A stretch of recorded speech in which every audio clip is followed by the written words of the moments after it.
Dans cette vidéo, je vais t'expliquer comment les caractéristiques topographiques influencent la conception des voies de transport. Tu comprendras comment les montagnes, les vallées et d'autres formations naturelles affectent la construction des routes et des chemins de fer. La topographie décrit la forme et la structure d'un paysage. Elle exerce une grande influence sur la manière dont les voies de transport sont construites. Les montagnes et les vallées peuvent affecter considérablement l'itinéraire des routes ou des chemins de fer.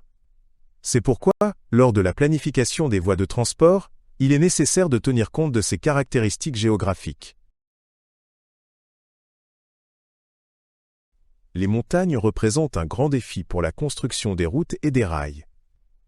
Pour franchir une chaîne de montagnes, les routes et les chemins de fer doivent souvent passer par des tunnels ou être surplombés par des ponts.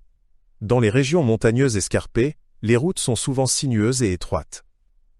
Ces situations géographiques nécessitent des techniques de construction particulières qui peuvent entraîner des coûts élevés. Les vallées offrent souvent une surface plane pour la construction des voies de transport, mais il y a également des défis. Les rivières et autres plans d'eau dans les vallées peuvent compliquer la construction des routes. Pour tenir compte du cours naturel des eaux, des ponts ou des digues doivent être construits. De plus, les sols des vallées peuvent être menacés par des inondations, ce qui influence la planification. Les collines ou les pentes douces sont moins problématiques que les hautes montagnes, mais elles représentent tout de même un défi.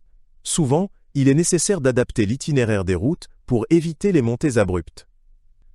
Dans les régions vallonnées, les routes sont souvent sinueuses afin de réduire les pentes. Ces ajustements influencent la vitesse et le confort des déplacements. Les rivières, lacs et autres plans d'eau représentent des barrières naturelles qu'il faut prendre en compte lors de la planification des voies de transport. Dans de nombreux cas, des ponts doivent être construits pour franchir ces obstacles. La largeur et la profondeur d'un plan d'eau influencent le choix de la structure à construire.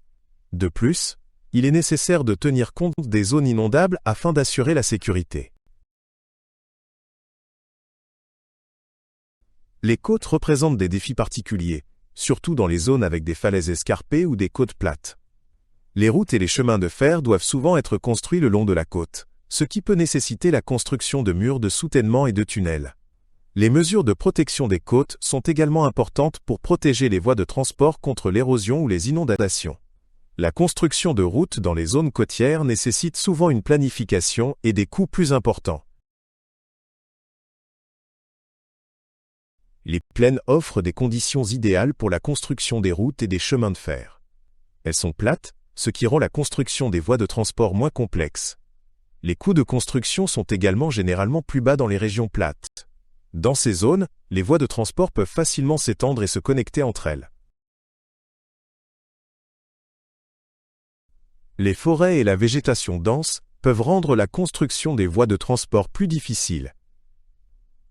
Dans ces régions, il est souvent nécessaire de préparer ou de défricher le sol pour créer de l'espace pour les routes ou les chemins de fer.